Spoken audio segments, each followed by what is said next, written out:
Foundations of Amateur Radio. The other day I came across a how-to video on becoming a radio amateur. It's a recurring kind of publication, the kind that I've contributed to in the past. I wondered what it would take to leave the hobby.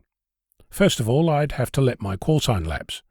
That's easy enough, but I paid for 5 years, so it's going to take a while. When it has finally ceased being mine, have I stopped being an amateur? For one, my qualifications would still be in the regulator's database, likely well beyond my breathing years. I wonder if they implement the right to be forgotten. Another thing I'd have to do is stop knowing about how antennas work in day-to-day situations. I'd have to stop noticing the location of free-to-air television antennas, mobile phone towers, Wi-Fi antennas throughout the community, and even the network in my home. I'd also have to say goodbye to all the friends I've made around the place.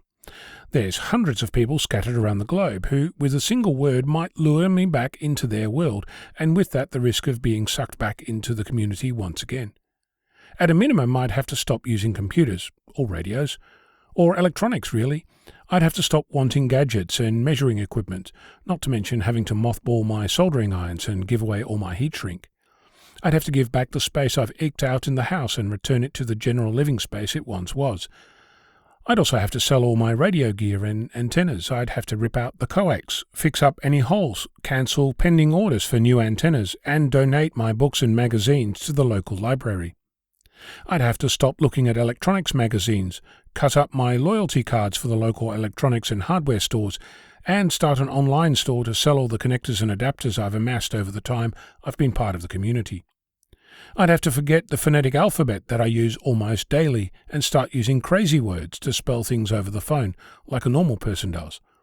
Experimentation would be a thing of the past and would be frowned upon as a fringe activity, one only suited to madmen and amateurs, and I'd have to stop investing my time in software and projects that might one day be used in amateur radio.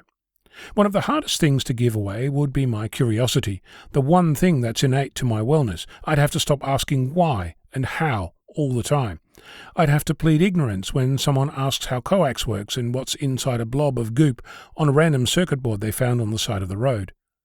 Then there's the other things like physics and general science. I'd have to disavow all knowledge of these activities. I'd have to stop looking at the stars and stop wondering which radio frequencies were being emitted from all over the night sky. I'd have to become ignorant of emergency services and communication, of event management and club life. I'd have to feign interest in anything that wasn't science or technology, and I'd have to keep a straight face and my mouth shut when someone extolled the virtues of an irrational belief system. I would likely have to give up my job as an IT consultant and start on a more manual job. Perhaps I'd take up gardening, though I'm not sure how I'd do in the weather at my age. Even if I achieved all that and kept it up for the rest of my life, I'd still be an amateur, just one hiding from the hordes of humanity striving to live on this ball of dirt hurtling through the heavens on a journey through the stars. I'm not sure I could do that. So, for better or worse, as I see it, once an amateur, always an amateur. And if you're curious and believe in science and technology, I'm here to say that you're well over halfway towards being an amateur. Welcome to the club. I'm Ono, Victor Kilo 6, Foxtrot Lima Alpha Bravo.